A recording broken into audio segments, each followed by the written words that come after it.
Welcome to Connecting Communities, a collaboration between people in Syracuse, New York, Bloomfield, New Jersey, and Macondo, South Africa. Connecting Communities provides people on both sides of the Atlantic Ocean an opportunity to learn more about one another through conversation, and to see, despite the 8,000 miles between us, we're more alike than we are different. This podcast is supported by the John Venn Snow Memorial Trust. For more information, go to unkululeko.org/podcast. Let's go. Yes, the topic that we'll be dwelling on today is very controversial. I mean, like, we are talking about politics, we are talking about our presidents and the work that they are doing in our countries.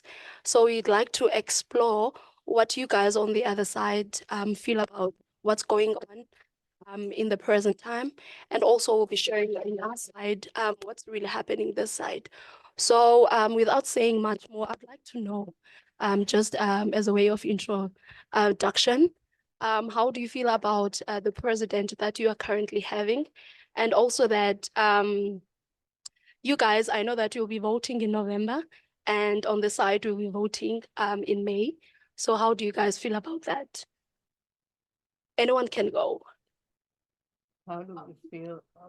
Well, I was having this conversation with Jaime over here. So I'm a first generation voter, which means I'm the only person in my family who will be voting this election, and I believe I'm kind of swaying my family to vote and like look into politics because I feel like the coming up election is kind of really important, not just because it's the president, but there's also like senators and other positions in power that we can vote for. So like how I vote is going to impact how they vote, and I believe that's a really big. So my vote kind of counts like 2 to 3 votes. So. Yeah.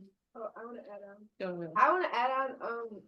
I might be one of the only ones, but I can't vote this upcoming year because I won't be 18 till like 2 weeks after the election. I know, right? But what I can say is I do think that if you are of age, you should vote because I feel like Miriam said, this election is very important. Not well, obviously because we're voting for our president, but soon we're getting older and the laws that are going to be passed will probably affect us a lot more because we're like the range of our age will be like 18 to 22 while this president is in, or like 23. So I think that it's really going to affect us, and if you can, that you should vote. Mhm. My birthday's like right on election day, so I'm still trying to fight a limbo if I can or can't vote. Oh yeah. But all my family votes. Everybody votes. Everybody registers. So basically, throughout the entire year, I'm always invested in politics because my parents are. They're always watching different news outlets and trying to figure out different sides of the story. So I think voting is like extremely important. And not just at like a federal or national level. I'm more like local elections, common councilors and senators, House of Representatives, all of that. I think every election is important in its own way. This will be my second time voting, but my first time voting for a presidential election. The first time I voted, it was for a local, I don't even remember at this point. But I think what's difficult for me is this coming presidential election in November is that it's very partied. So here in America, we have 2 major parties, the Democrats and the Republicans. There's a few other parties as well that are a little smaller. And I'm registered as an independent, which means I don't confide to either party. So I stand somewhere in between with both views. And I think this election is looking to be, if you do follow one party, you're going to vote for your party's person, which is just hard for me because I don't follow a party, so voting just is just weird. And I feel like it's very much this like big whole thing recently that like the 2 people who are the top 2 runners are kind of like doing it to go against each other, in my opinion. I know in our brief description that one of you guys sent over about both sides of elections for you guys and for us, of like Donald Trump going for his revenge type of thing of trying to do all the things he didn't get to do and undo all the things that Biden undid that he did. And it just seems like this whole like massive argument chaos thing that is just a lot to handle and try and figure out what they're actually going to do in office and who to pick, because our current president who's rerunning is really old. Yeah, he's in his 80s, so like that's a little concerning. So I think coming down to him, it's gonna be who his vice president is, of like if he does need to step down and whatnot. Oh, Miss Argus is telling me to shush. So I'll end there. There's a lot of thoughts. That's all I have to say. Our side, hey guys. So on our side, it's actually, I think I wouldn't say it's the same or it's different, but to us also, it's very important that we also vote. You get to vote at the age of 18. With that being said, as a youth of this country, it's for me personally as an individual, it's kind of confusing because our current president is also really old, and it's kind of worrying to actually go and vote for the same president again, whereas there's no change in the country and we're not seeing anything we're not developing to the better, or we're not going, we're not taking 10 steps better. Instead of we're taking 10 steps backwards. So it's kind of really confusing for me as a youth of this country to actually decide which party to take to vote for. So it's kind of very confusing. We've got a lot of youth this side who are really confused. They don't know whether to vote or not to vote. And it's really worrying because we're just talking about the age that our presidents have. I mean, like an 83-year-old somebody ruling the country. How does he do that? I know that there are people helping him out, but how does he do that? He should be home, retired, raising the grand children, you know what I'm saying? So it's really, really difficult. And we're talking about how we wish that our country would balance, with old people bringing their wisdom and also the younger generation with their fresh ideas. So we were dwelling much more in that, and we are going to have someone to speak on that. Guys. So, you. So, my opinion about balancing ages between presidents, let me just put this first. Like, when an old person is ruling a country, right, they're gonna be like learning more on the old-fashioned ways of trying to rule everything. But then when a fresh person, a person with enthusiasm is going to be able to hear our ideas, he know what he know what we as a country want and what we as youth want. Like in South Africa, there's a lot of unemployment, there's a lot of poverty, there are a lot of shacks. Like the infrastructure is not okay. But then I think having a new person, a fresh person, would be more beneficial. Cause like I know that person wouldn't like have much wisdom, but then he would be able to learn and be able to rule the country the way that we need that person to run the country. That's how I think we need a new person in the country. And that person would be able to bring new, fresh ideas that nobody else maybe would think. Yeah, thank you. I have a bit of a different view from my boy over there. I don't think we should have a very youthful president at that. Like, we should have maybe a bit of a balance of both the younger people in the parliament and the older people, both of them. Because as we all know, old people can be a bit hard-headed, and the youth, we tend to be a bit rowdy, you know? So, I think we should have both of them, like both the old and the youth, because the youth provides new ideas, new thought processes, all that. And old people, they're wise.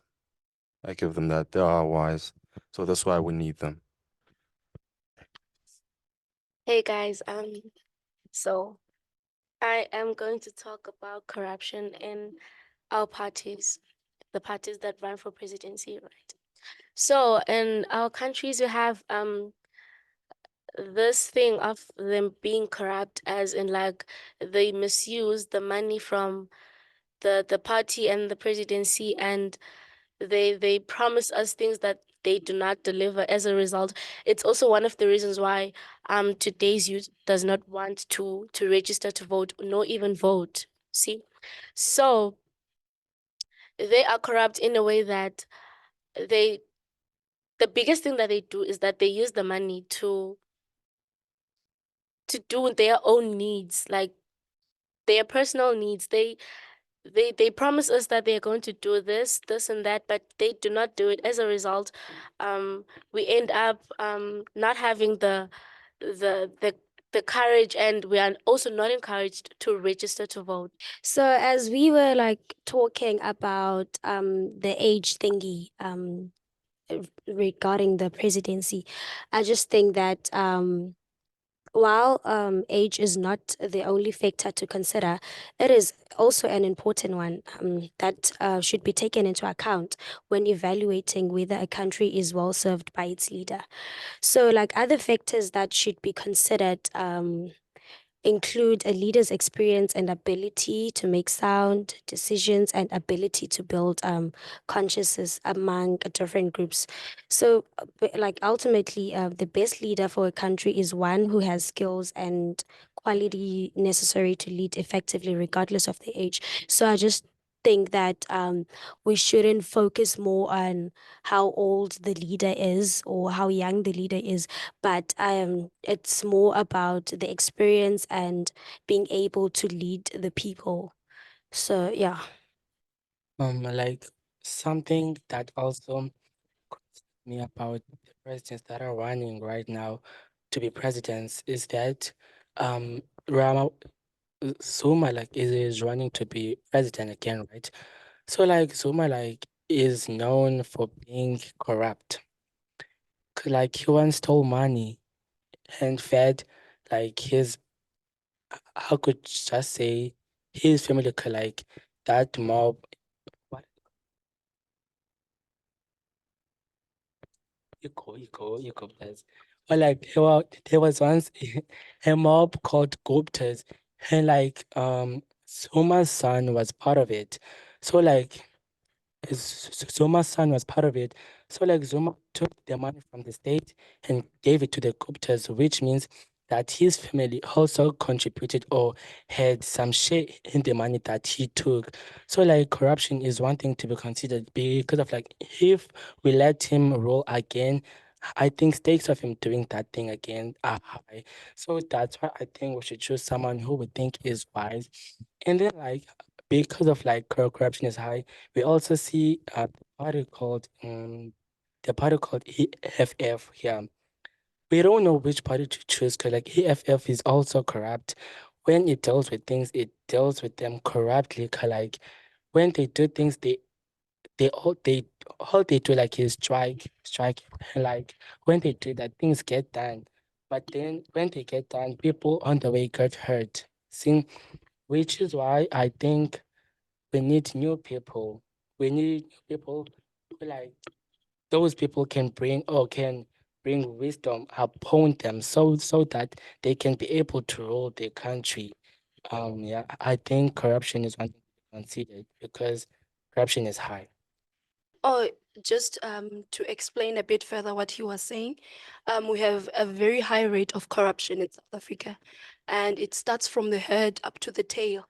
If we are looking at besides looking at the big cities, your Cape Town, your Durban, your Johannesburg here in South Africa, when we're looking in our societies, with the service delivery that we are receiving, it's very poor. We are having potholes in our roads. We are having shortage of water. Because now we are about to vote in May, they are now starting to give the community what they need. But during the time before now, there was nothing that was being done. So he was trying to explain that there is a lot of corruption happening here, and people are stealing money. I don't know whether you guys have heard that our ex-president, which is Jacob Zuma, he was arrested because of corruption, our president. So I'd like to know also on your side, guys, are you experiencing something like that from the parties that you guys are going to be voting for, or the presidents? What's going on with them? That there has been, like, in America, there is a significant, what's it called? People are in immense like a bad financial state, and now they're trying to figure out what to do with it. But before, for the past 4 years, nobody has been talking about it. Millions of United States, like the country, like students have been in debt, like so bad. And they said that they forgave some of the some people that were in debt, but like people, I want to say, I'm not sure where it stands, but I know that my mom said that she's still paying back her debt. So there's a financial crisis. That's what I was looking for. There's a financial crisis. They're just now starting to do something about it. That's what what's his name? Joe Biden just started to work towards fixing America, because he knows that people are starting to side with Trump more now, because he hasn't done anything for the past 4 years in his like presidency, and he has a lot like under belt. Like, what was the one project called? Widow something? Yeah. Oh my God. When they were gonna release carbon dioxide into the air. Oh yeah. Yeah, they like nobody addressed that or anything. So it's like the people that want to be voted for are trying to like, hey, I didn't do anything for the past 4 years, but look at me now, because I'm gonna do something at the beginning of this presidency, at the beginning of this term. So it's like we don't know where to stand as youth for who we vote for, because there's no like good choice. Yeah. There's so much divide too, because even with the smaller parties that we have, like the Independent, the Green Party, there's kind of just this underlying just feeling that they'll never be president. And that's just because of size. Usually they don't have enough money to get those big ads out there. And usually just because the Democratic and the Republican Party are just the two that are most broadcasted. They're always talked about. They're always fighting with each other more than ever now. And if you ever watch like any political address where their parties are like in the same room, they're divided to where the Democrats are on one end, Republicans are on another end. And depending on who says what, like if the president's giving like an address and he says something, maybe one side will only clap and then the other one won't. It's so like drastically, we hate you too, and there's nothing getting done because nothing can ever get passed. They're always like, well, I don't like your bill. And depending on who has power in the House of Representatives and the Senate, sometimes the president can't get done what he wants to. Because if he's a Democratic president and say like the Senate is a Republican majority, they're not gonna pass his bill. Because they don't like the Democrats. So it's a whole thing of where, who do we vote for? And even if we do vote for somebody who wants to do good, is anything even going to get done in the first place? Because they still have to rely on the two houses and whatever majority that they have to get stuff through. I'm just like, so that's why some kids are like, oh, does it matter? It does, but like, they don't even see it. They don't even see if it does matter or not. Okay, Amelia. Can anyone talk about the corruption? I mean, do we have equal corruption in the US? Go ahead, Amelia. I was gonna add on to a little bit of what Anaya was saying in terms of like college prices and like financial state of our country. College and education has become so expensive these days that a lot of people are unable to get that education. Like if someone wants to become like a doctor or someone who's pursuing like postgraduate school, they can end that schooling with about $250,000 in debt. And it's just this large amount of money that's almost impossible to pay off. I want to add on to like money and stuff too. Like you said, college is so expensive, and yeah, we have like FAFSA, like financial aid and things like that, and there's SAFE schools, but still, sometimes that is just not enough. But I just want to add on. I feel like prices overall are expensive, which I feel like that's why money is one of the big things talked about when it comes to like just who you're gonna vote for, what they plan on doing with our economy, because inflation is so real. Like the way that like you could buy a case of water, like probably like 5 years ago for one price compared to how much it is now is crazy. And then obviously we had a big thing with our gas prices not that long ago. Like gas was like really expensive. Like I remember I was in California last year, I think, or the year before that, I don't know. But and the gas there was like $9 a gallon. So that's like that's a lot of money, especially saying you're gonna have to like fill up multiple times a month. And I feel like Anaya said, it's like I feel like I never really heard anything about money being talked about last year or the year before that. I feel like now it's only being talked about because they want to win their votes. I don't know. Yeah. Let's talk behind the genocide. Let's just put Yeah, that let's just- behind there. Money. Money. We all know you guys care about money. Don't worry about our foreign affairs. Yeah. Money. So I think the hard part is that going back to like the age type of thing. So our presidents that are trying to run for president are older, and a lot of the people who are like going into the voting age are younger, obviously. And they have a lot of differing ideas than what the presidents are trying to set forth. So really it comes down to what the younger generations are wanting to be changed. So a lot of that is education, a lot of that is abortion rights, a lot of that is economy, a lot of that is foreign affairs, especially in Gaza. So like those are main focuses, and because presidents know those are what issues people want to have change in, a lot of the times they will put that forth when they're running for president, like, oh, I'm gonna do this and this. And sometimes you don't see that impact when they are in office. I know you guys were talking about that, and we talked about a little bit of like, oh, they're doing a bunch of stuff now before the election so that it like looks like they're doing something, and then when they get in office, it feels like nothing is happening. And Angie did speak to that of like our Supreme Court and our Senate being very polarized, that like one side doesn't want this thing to happen, so they're gonna keep voting against each other. And obviously getting things through Congress and a whole 9 yards is very difficult, and it does feel very, very slow. We've been exploring that in our public policy class. But to backtrack, you guys asked about corruption and how one of your presidents was arrested.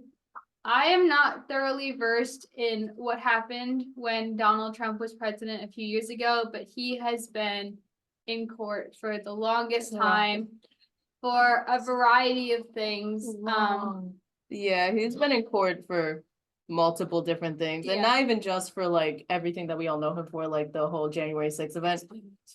Basically, on January 6th, I think was that 2021? Yeah. Yeah. All right, January 6th, 2021, Donald Trump held a rally where he was speaking to his supporters, and he had just recently lost the election to Joe Biden. And his supporters did not want that. They did not like Joe Biden at all. They were saying that the counts were rigged. They were saying that something went down where that they took Trump's votes. All this accusations of there was a steal of the election. So on that day, hundreds of Trump supporters and people with like Trump flags and all of his merchandise stormed our US Capitol, our like White House. There was representatives in the building trying to count the votes and put Biden in his presidency. They stormed the building and broke windows and were really violent towards police on the grounds because they were trying to stop the steal. There was footage of it. Like when I came home that day, there was footage of like cops being like crushed into doors. There was people breaking in, yelling, all of that. That's the main thing that he's been in court for, because they're trying to prove that he's the main cause of it. Because if that's the case, then he can't run for president, according to our constitution. Sort of. Sort They've of. been saying, well, that was a thing that's been on the news a lot recently of states trying to not Take him put off the him on the ballot. ballot because of that. And the Supreme Court proved that states couldn't take him off the ballot. That would have to be a national thing, and that the Constitution would not deal with that at a national level. So Donald Trump is just a very, very complicated. Along with his subject. financial stuff that he's been in court Yes, for. he's been too. accused for a lot of financial. Don't forget Joe Biden's son has been in the news too. But Yes. yes, on the other side, Joe Biden is our current president. He is running against Trump, and then next in this upcoming election, his son has been in the news and on court for A while for- now for too. a while now too. I Like think over a year. I having to think. do with financials as well. Something to do with documents. Documents. But yeah, Yeah. we could go on and on about how We could, complicated it is. Guys, I have a question for the flaws, that side and this side actually. So from the beginning to where we are right now, we've been stating the problems, the corruption based on each president, each candidate in each state, right? So now I'm coming down to this question, right? We know there are problems, we know there are charges, we know the kind of person they are, yet somehow they still get reelected. They're still scot-free, even though they have been charged with crimes that that means they should be arrested. For example, my country, right?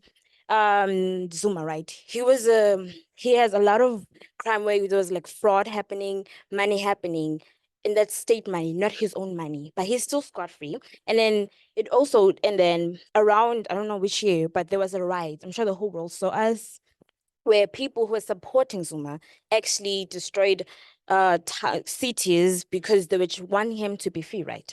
So back to the question. We know who they are. We know what they do. We know their crime, and somehow they still get reelected. So the question is the problem them or is it actually us? Because we are the voters. We make the votes at the end of the day. So that's the question for both floors. I feel like there's also like a lack of like information towards voters. Like there's a sum of people, like a grand sum of people that don't even know that we have an independent party. Like they think just Democratic or Republican, and based on like the information that they get, they go towards what the candidate that has or says that they believe in, what the voters believe in. So I think we're both the problem because we don't take time to learn about politics the way we should. And the what's it called? The candidates, sorry. The candidates don't take the time to really, they take advantage of that basically. I also want to talk about how like we don't really have any good candidates to begin with. Yeah, we don't have anybody good. Because I mean Biden supports Israel, and as a Muslim woman, it's pretty obvious where I stand with that. And Trump wants to ban abortion. So it feels like I don't want to vote either way. And it feels stuck, so I don't end up voting and they get reelected and the problem starts over and over and over again. Yeah, a lot of it is just that we have two candidates. One's in his 70s, one is in his 80s. One of them's older than my own grandmother. Like, this is insane. So I look at for who I might have to vote for, and none of them represent me. None of them represent us in this room. We're all like, what, 17, 18? None of us have the same views as who is running for president. And it's coming to the point where it's like, well, we're gonna be in college and we're still gonna be dealing with this person. We're still gonna have to deal with their policies. And there's no way we could just magically like whip up a, I don't know, 30-year-old presidential candidate. 30 is too young. Oh, wait, well, 40, just give me 40, 50, I'll take 50. Yeah. Just give me somebody who isn't past retirement age. Yeah. Okay. So I think you asked about like what we're doing as youth. I think there is like an uproar in youth, like And college spreading age, high school information. age, and I think it is building. Like there's definitely going to be, I don't know about this election just because like they've said over here that like it is so hard to pick who to vote for because you don't really agree with either side. But so I think soon change is coming. I think it's like in the workings of getting people to vote and trying to get somebody young in office. We do have an age limit, so whoever is going has to be at least 35 years of age. But what's mainly happening in the polls and in the candidates is that they're older, they have older ideas, and like their wisdom is good. But I do think we need somebody younger, to hopefully run for president soon. And I think with that, it also just comes with like our Supreme Court and our Congress and our Senate of like, they are also majority old. So like we need younger people in that field as well. Yeah, I think adding on to that, I think we should create a goal that at least one person in this room and one person in your room is at least involved in Congress or in executive branch, or any of those branches, because if you, like, obviously we're in a disadvantaged community, and if we are representation, then there will be more voters out there that they see themselves in the Congress, they see themselves in a position of power. It'll also inspire them to not only vote, but also to participate as well. So I feel like maybe we can set a goal at the end of the podcast and this year that maybe we minor in public policy or minor in politics, political science, so we can like have a foundation to be educated and apply that education and knowledge to our future policies. Yeah. Volunteer oral. Definitely is intimidating though. What, like? Just politics in general. Mm. Like I think everybody in this room does have big ideas, and we're in public policy class, so we're talking about policies and laws and whatnot, but politics is intimidating. Like, yeah. Can I ask you guys a question? What is the biggest deterrent from you guys joining in politics? Because I just personally, I don't know if I propose an idea and then there's so much backlash and I'll be so like depressed. I don't know if that's like, what is your guys' biggest deterrent for participating in politics? Right. So I think so I think like the reason that mainly us as the youth we are not really invested in politics is that honestly speaking, we really do not see any change, right, in the current party that is in run. And also us as a youth that we are not that we are not that invested in the knowledge or the concept of politics. So if like, for instance, you would go around and ask the youth on their perspective on politics, specifically here in South Africa, most of them, they would barely, it's either they will talk about the corruption, but they won't really, they wouldn't really like express their thoughts, like as I've seen, like to you guys, like when you share your perspectives on your perspectives on politics, you seem to be I'd say there's a bit of enthusiasm that comes to your responses in the questions that we ask you on politics. But when you ask us here around the room or even go around here in town, young people are not really interested, to be honest, here in South Africa.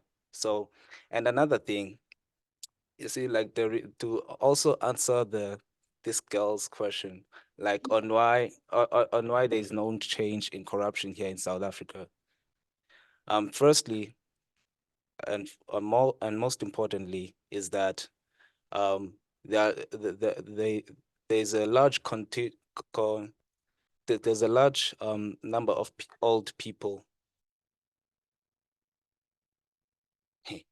There's a large number of old people here in our country, and old people are bamboozled with food parcels each and every time elections is around the corner, right? So I think that's the main cause of why the country there's still high rates of corruption, is that most people who vote are older people than actually younger people.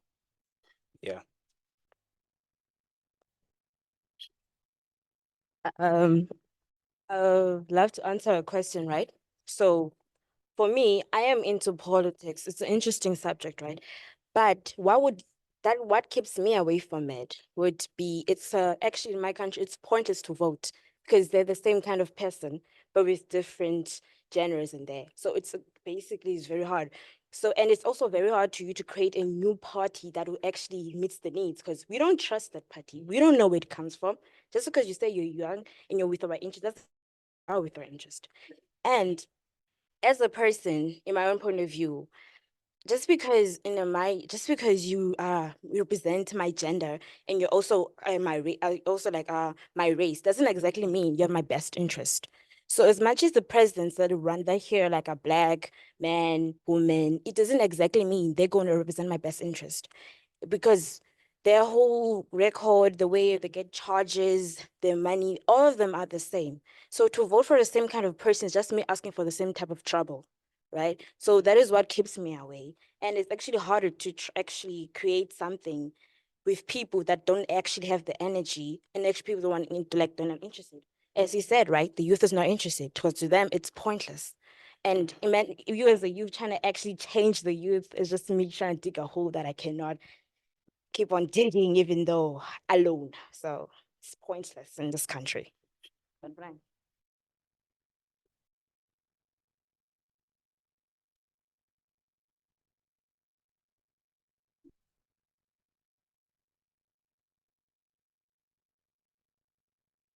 So the question on the floor was, is it the voters' fault or is it the candidate's fault? So I just quickly wrote something down while everyone was while everyone was giving their responses. For me, it's safe to say that both the voters and the candidates have a role to play in the current state of affairs. Reason being, one, on the other hand, voters may not always have a clear understanding of issues or the candidates' platforms, leading them to make choices that they may not be in their best interest. On the other hand, some candidates may make unrealistic promises or engage in unethical behavior in order to win votes. Ultimately, the responsibility of choosing good leaders lies with both the voters and the candidates. So that was my answer towards the question that was on the floor based on, is it the voters' fault or the candidate's fault? Thanks, Gabby.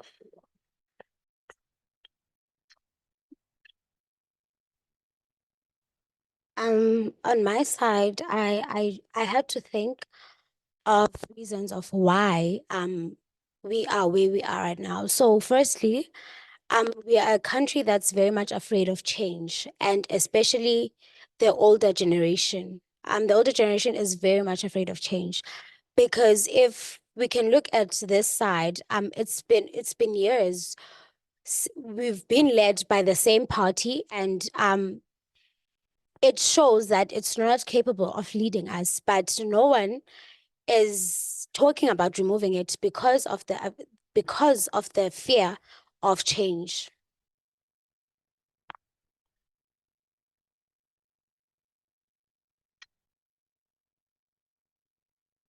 The load shedding policy. So how does it impact you guys education, and are people like protesting against it?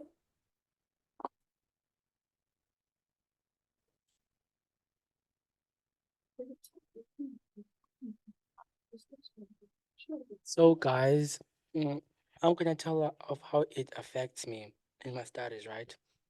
So I think last week on Thursday, I was writing economics. I stated the time where I was going to study, and I was going to study at 7 o'clock. But then the electricity went off. So I tried to let I tried to set an alarm to wake me up at 9 o'clock, right? Then the problem is I didn't hit the alarm ring, right? So I woke up at 3 a.m., but then the electricity wasn't back. So I wasn't able to study enough for me to know what was going to be in the paper and to know the basic thing that I was supposed to know. And that's how it affected me. And I think I'm gonna get low marks. But then I know I'm gonna come back stronger next term. So for us, still on the load shedding policy. So for us, it's not a policy actually. So what happens in our country, is that during the Rugby World Cup, there was no load shedding. There was absolutely no load shedding. But now schools are open. the day after like the Rugby World Cup, South Africa won, we went straight back to load shedding. Now we went to 4 hours load shedding, 6 hours load shedding. There was a time where we had water load shedding. That's how worse it got after the Rugby World Cup, meaning that it does affect us as students heavily. It heavily affects us mentally, let me rather say psychologically. It does affect us in a way that when you actually plan to study, you have to plan 7 hours before the load shedding actually happens. Mind you, you still have to study, you still have house chores that needs electricity for you to finish them. You still have a lot of things to do. I mean, in our daily basis, we basically live with electricity. On our daily basis, we do live with electricity. And now there are people less fortunate than us who don't get to buy what do you call gas. They don't get to buy gas stoves to be able to cook when the load shedding has attacked or anything. But now it's so difficult that when it is for students, we experience load shedding like it's raining water or it's raining cats and dogs. Like we experience load shedding so much and it affects our studies so much to a point where we are not proud of our marks. But if we had a possible way to change load shedding, we are definitely sure that we would have upped our game in our schools, in our academics, and would know that if South Africa, or let me rather say, if the agency or the party that is controlling the electricity has the full support, if we as students know that we have full support from them, then why not can we show gratefulness towards them and be like, since you guys gave us electricity throughout the whole year, here's something. Because I do think that us passing or us succeeding in school has somehow of a contribution to the country in large. Thank you, guys. I've got a question. With load shedding, is there any political party that's like trying to end it or like is super against it or trying to?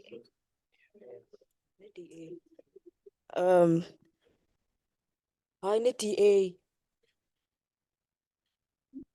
Yeah, there are political parties actually trying to tackle it, but they're actually trying to tackle it in name, not exactly practically, to tell the truth, which is EDA, right? It's like in Western Cape, which is more dominant on that side.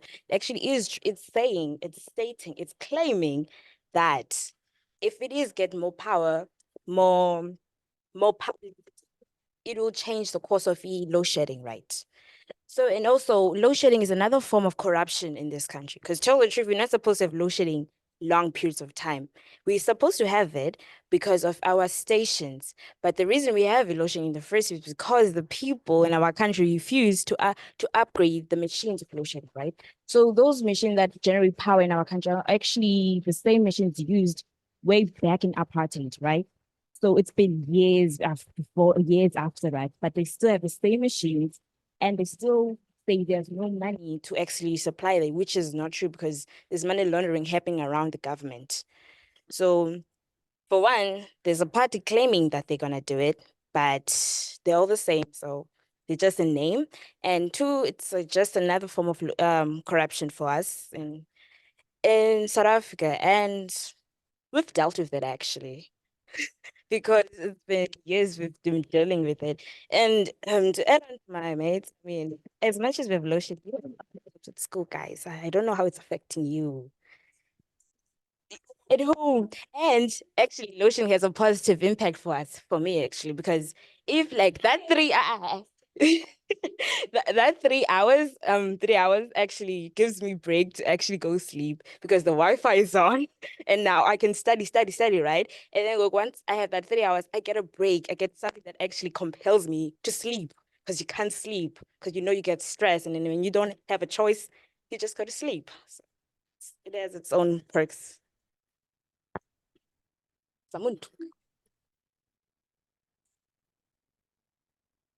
To add on to what has been said about load shedding, another factor that contributes to our load shedding is the fact that we have very high rate of crime. So the people stealing cables that help with the electricity.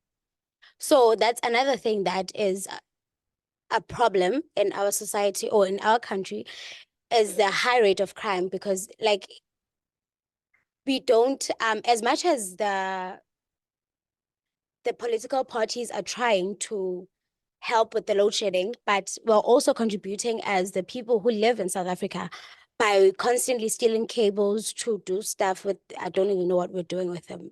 Yeah.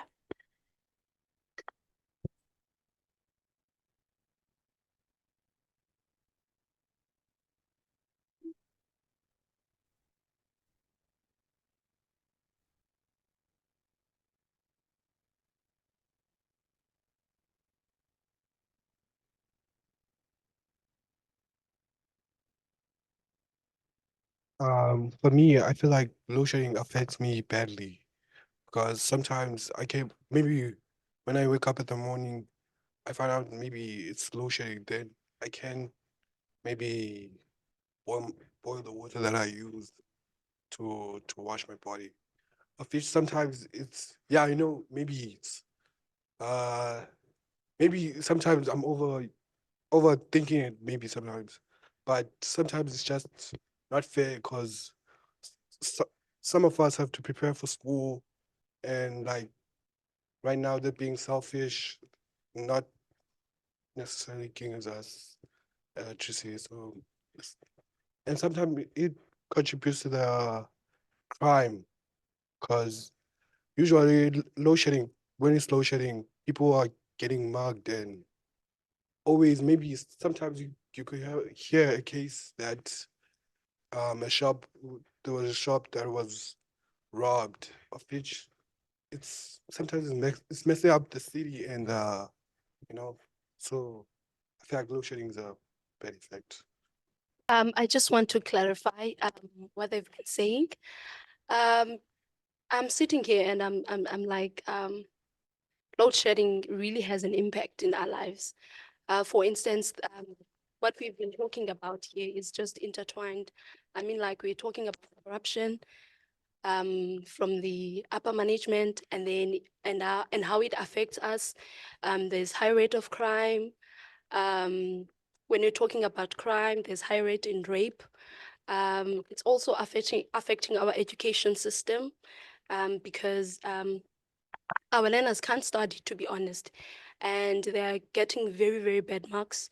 I mean, like I'm in the education sector now, so I get to work with learners a lot, and it's very difficult as in compared to what it was, how education was in our days and now. So really, load shedding has really have a big impact in our education, and it's really affecting the marks that our learners should be getting. And also it's a strain to them because most of the times you have to plan. You have to plan. Imagine the whole 24 hours you don't have electricity for 12 hours. Do you get my point? So it's a lot, and it really brings stress to the learners, and they also go through depression. Guys, please. And they also go through depression. So load shedding on its own, it really has an impact in our education and also our learners. So now I was like thinking about the topic that we were doing today. And I think one of you said that we should invite people from the political science. I think that is a very great idea because we are going to be getting like the background on what's happening, because there's a lot that I am seeing that there are loops in between, and we don't have much information that we should be knowing. And that's why our youth today is not interested in anything that has to do with politics. If I could tell you about our big party, which is the ANC here in South Africa, we also refer to it as our ancestor party, yes, which our grandparents were part of. Today, if we could tell you about it, it's doing nothing for us. And I think most of us are sharing the same view that it's doing nothing for us. And without, as I was saying, that without looking at the big cities, like looking in our communities, there's nothing that has been done. It's just that word, and there's no implementation in that. So really, I'm trying to understand what they are just saying to you guys, and we have learned a lot from you. And at some point, we do have similarities, like the age. When we're talking about our presidents, they're very old. To be honest, they're really very old.